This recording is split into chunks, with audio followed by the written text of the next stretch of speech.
Hope and her boss never saw eye to eye. They were like cat and rat, always arguing. When Hope got frustrated, she had just one decision to make for her peace of mind. Relax and enjoy as the story unfolds. For the upteenth time, Hope placed a call through to David, but his number wasn't reachable. Where could he possibly be? It was some minutes past 11 a.m. and the investors were in the conference room waiting. David was nowhere to be found. Hope had made sure she reminded him of this meeting days ago. She even sent him a mail that morning. And now this. How was she going to explain to the people waiting about David's lateness? She signaled to one of David's close pals, and he followed her out. When they were outside, she explained everything to the friend and how this deal is very important to the company. Sean asked to see the presentation. She quickly walked him through it because she was part of the team who prepared it. He was going through the presentation when David came down the hallway. He asked how the meeting was coming along, and they told him. He got angry and shouted at Hope that she was incompetent, that she should have started this presentation as she wasn't able to reach him, and she was aware of what needs to be discussed, therefore should have gone on without him. Hope was very disappointed, but didn't want to keep their guests waiting, so followed him to the conference room.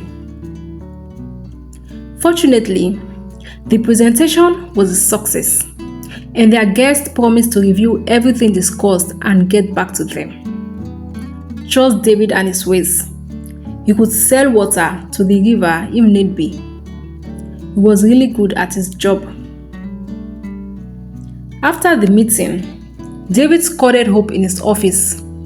He told her to be thankful everything worked out fine, unless he would have shown her the other side of him, that the next time such happens, she should be ready to kiss her job goodbye. Hope pointed out that she couldn't take such decision on her own, because the last time something like this happened to a colleague, the matter didn't end well, that she was only being careful. David did not want to hear anything from her and told her to leave his office. Throughout that day, he was pretty hostile towards her. Hope didn't know why he acted that way towards her, but was usually sweet to others. Sometimes he was sweet and considerate towards her. Other times, it's like something gets loose in his head and he changes completely. Most times, he talks down on her, frustrates her work for no reason. He would ask her to do one thing multiple times. After completing a particular assignment, she would run it by trusted colleagues for review, and there would be no faults. But once it gets to David's table, 100 faults would mysteriously appear.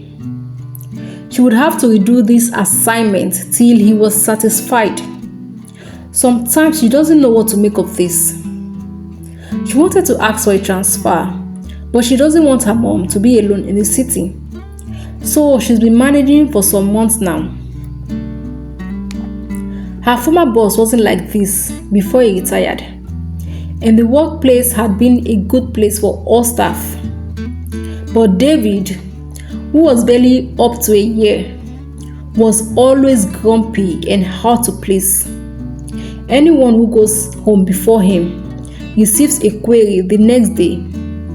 But when it comes to Hopestone, this behavior of his intensifies. Whenever Hope gets home, she usually relays this event to her mom, who always told her to be calm, that everything would get better.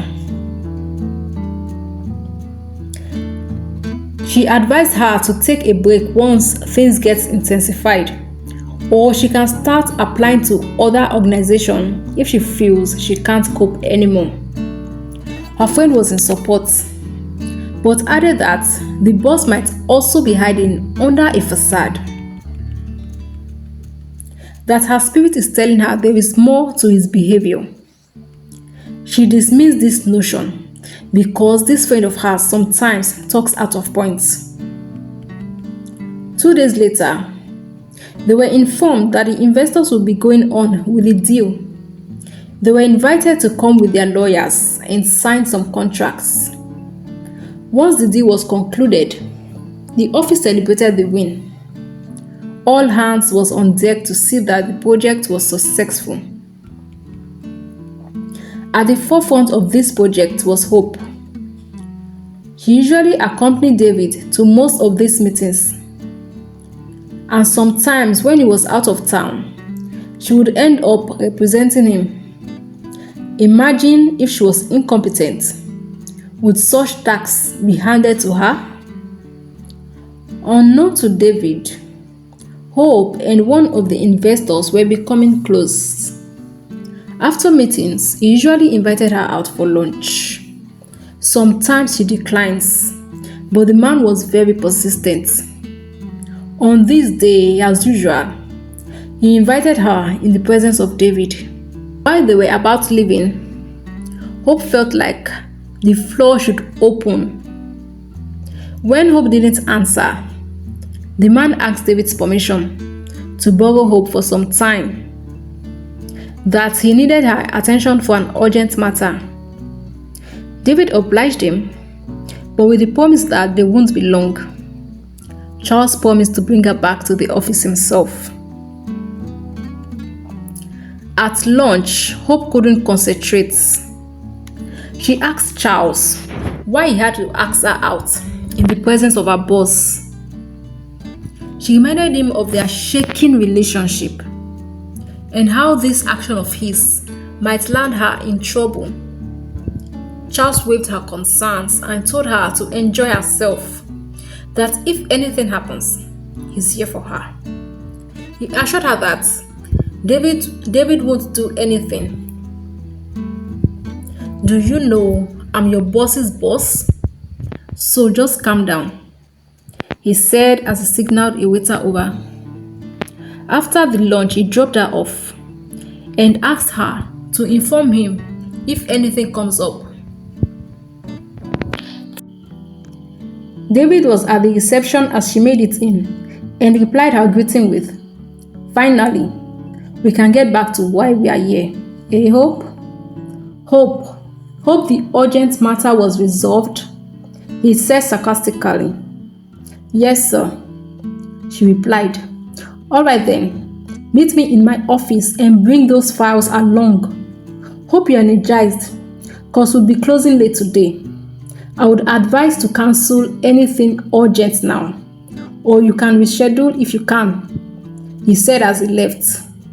Hope shook her head as she collected the files from the receptionist and ignored her questioning stare. No time to explain. She knew David wouldn't let her off easily, and she was right, as he kept throwing jabs her way throughout the entire evening.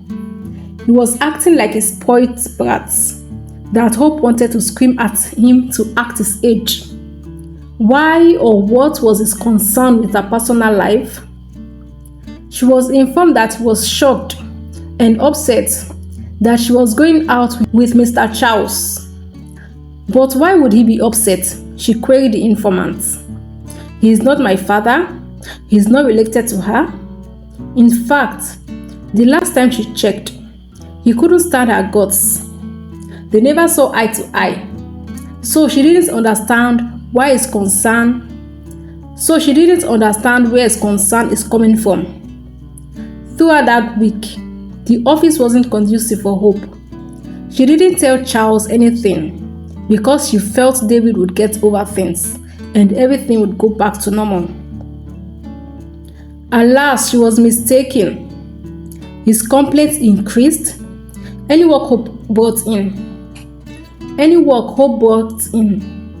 he would find one fault or the other.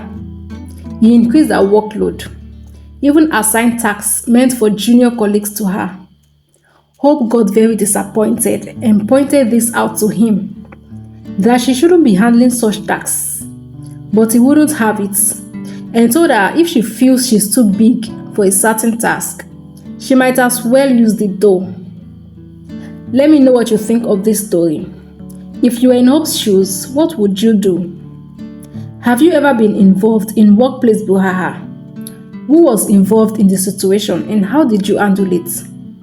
Sadly, we've come to the end of this part of the story. We'll upload the concluding parts as soon as possible. I'm trying not to make the stories long and tiring, so please bear with me.